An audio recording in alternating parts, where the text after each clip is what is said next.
নিষিদ্ধ ঘোষিত ছাত্রলীগের নেতা পেলেন সরকারি ফ্যামিলি কার্ড শুমারির তথ্য সংগ্রহণকারীর দায়িত্ব।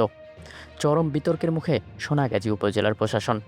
পরীক্ষা দিয়ে নিজেই ভেবেছিলেন নাম আসবে না, অথচ চূড়ান্ত তালিকায় উঠে এলো তার নাম। কিভাবে ঘটল এমন ঘটনা, বিস্তারিত জানতে ভিডিওটি শেষ পর্যন্ত দেখুন। ফেনীর সোনাগাজী উপজেলায় ফ্যামিলি কার্ড শুমারি 2026 কার্যক্রমে তথ্য সংগ্রহকারী হিসেবে দায়িত্ব পেয়েছেন নিষিদ্ধ সংগঠন ছাত্রলীগের নেতা আব্দুল আল জাবের। তিনি স্থানীয় চরম মজলিশপুর ইউনিয়ন থেকে ছাত্রলীগের সাংগঠনিক সম্পাদক পদে রয়েছেন। রবিবার রাতে উপজেলা প্রশাসনের প্রকাশিত 175 জনের মধ্যে চূড়ান্ত তালিকার তার নাম আসার পরপরই সামাজিক যোগাযোগ মাধ্যমে বইছে তীব্র সমালোচনার ঝড়।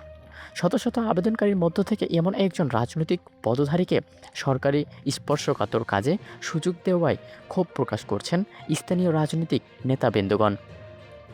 সোনাগাজী উপজেলায় বিএনপির আহ্বায়ক জয়নাল আবেদিন বাবলু এই ঘটনার নিরপেক্ষ তদন্ত দাবি করছেন।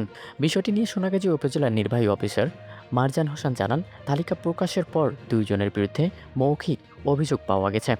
সুনির্দিষ্ট লিখিত অভিযোগ পেলে বিষয়টি তদন্ত করে প্রশাসনিক ও আইনি ব্যবস্থা গ্রহণ করা হবে।